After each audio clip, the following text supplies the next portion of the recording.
चुनाव आयोग ने 5 राज्यों में चुनावी खाका तैयार कर लिया है। सूत्रों से मिली जानकारी के मुताबिक छत्तीसगढ़ में 2, राजस्थान, एमपी, मिजोरम और तेलंगाना में एक चरण में चुनाव हो सकते हैं। सूत्रों की माने तो मुख्य चुनाव आयुक्त राजीव कुमार और दोनों चुनाव आयुक्त के मोहर लगाने के बाद चुनाव कार्यक्रम को अंतिम मंजूरी दी जाएगी और फिर घोषणा होगी।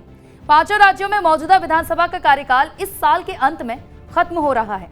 सूत्रों के मुताबिक 5 राज्यों में चुनाव के बाद मतगणना भी एक साथ होगी। ऐसे में 10 से 15 दिसंबर के बीच वोटों की गिनती हो सकती है।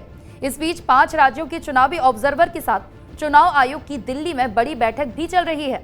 इस बैठक के बाद रविवार से लेकर मंगलवार के बीच किसी भी दिन चुनाव की घोषणा हो सकती है। राज्यों में ऑब्जर्वरों के साथ दिल्ली में बैठक होगी। इस बैठक में सुरक्षा के साथ साथ चुनावी खर्चों के साथ साथ मैदान में उतरने वाले उम्मीदवारों, समर्थकों की ओर से अपनाई जा सकने वाली सभी संभावित परिस्थितियों और उनसे निपटने के त्वरित कारगर उपायों पर विचार किया जाएगा। फिर उसके हिसाब से रणनीति बनाई जाएगी। चुनाव आयोग ने 5 अक्टूबर को ही तेलंगाना का दौरा पूरा किया है। इससे पहले राजस्थान, मध्य प्रदेश और बाकी राज्यों का दौरा कर अधिकारियों के साथ बैठक कर चुनाव से जुड़ी जानकारी हासिल की थी। आपको बता दें कि 5 राज्यों में कब खत्म हो रहा विधानसभा का कार्यकाल।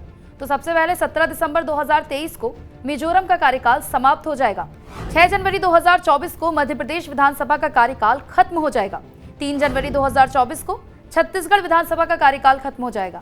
14 जनवरी 2024 को राजस्थान का कार्यकाल खत्म होने वाला है।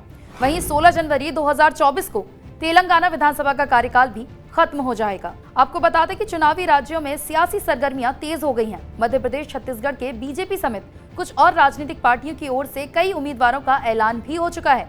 मध्य प्रदेश में बीजेपी की सरकार है और शिवराज सिंह चौहान मुख्यमंत्री हैं, जबकि छत्तीसगढ़ में कांग्रेस की सरकार है और भूपेश बघेल सरकार का नेतृत्व कर रहे हैं। वहीं राजस्थान पर भी कांग्रेस का कब्जा है और अशोक गहलोत सरकार चला रहे हैं, जबकि तेलंगाना में के चंद्रशेखर राव सत्ता में काबिज हैं। अब आपको बताते हैं कि किस राज्यों में कितनी सीटें हैं। तो अगर इन राज्यों की विधानसभा सीटों की बात करें तो छत्तीसगढ़ में 90, मध्य प्रदेश में 230, राजस्थान में 200, तेलंगाना में 119 और मिजोरम में कुल 40 सीटें हैं। इन सभी राज्यों में साल 2018 में विधानसभा चुनाव हुए थे। छत्तीसगढ़ में 2 चरणों में चुनाव के पीछे नक्सल प्रभावित इलाका होने को बताया जा रहा है। राज्यों के कुछ इलाके नक्सलियों के लिहाज से अति संवेदनशील माने जाते हैं, इसलिए उन इलाकों में सुरक्षा के भी तगड़े इंतजाम करने पड़ते हैं।